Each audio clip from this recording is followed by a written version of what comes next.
Hello everyone, today I am taking up this poem, The Ant and the Cricket, of your syllabus of class 8th.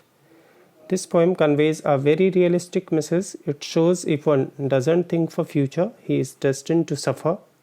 The cricket in the story represents those human beings who are not wise enough to save for future. Such poor fellows face very awkward situation as the cricket had to. It is a humiliating situation for them. It makes them weak and morally down. But there are people like the ant who are bold.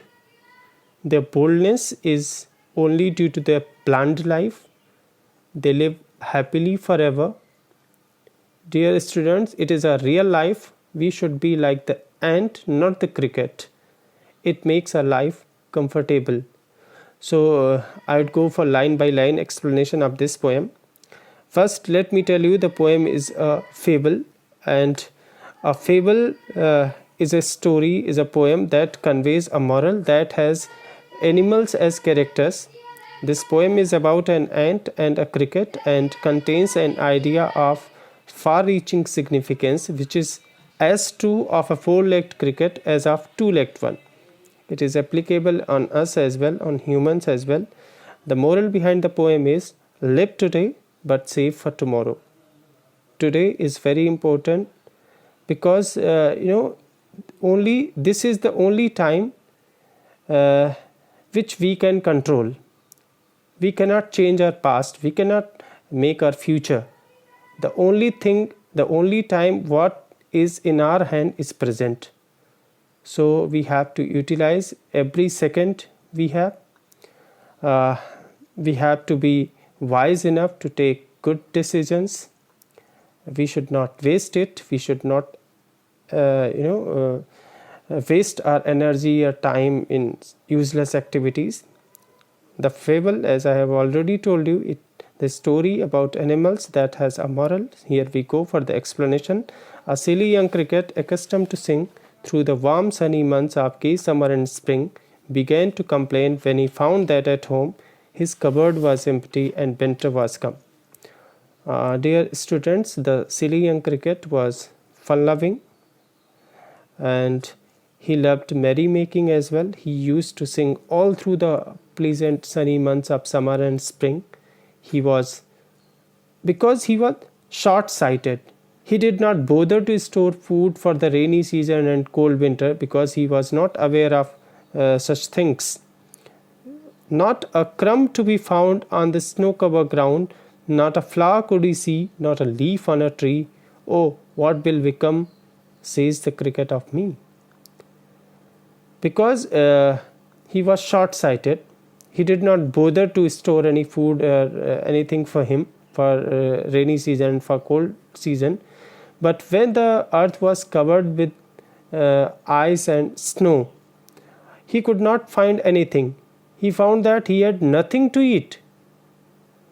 He had nothing to eat. There was no flowers. There were no flowers. There were no leaves on the trees.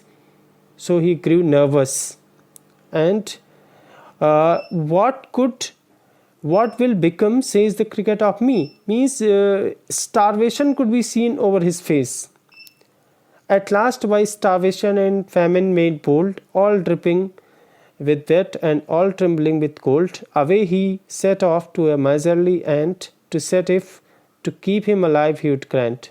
Now, since he had no other option, so wet with the rain and shivering with cold, the hungry young cricket, he went to an ant to get shelter and food. He went to ant in order to ask help from him. He wanted to ask the ant for shelter from rain and a mouthful of grain he wished only to borrow. He would repay it tomorrow. If not, he must die of starvation and sorrow. So when he went to the ant in order to get shelter and food, he made it clear that he would return the borrowed grain the next day. Otherwise, if not, he must die of starvation and sorrow. So he told this to the ant, please help me because I do not have any other option.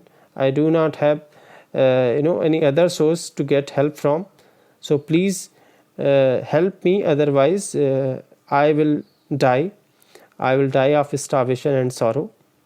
Says the ant to the cricket, I am your servant and friend, but we ants never borrow, we ants never lend.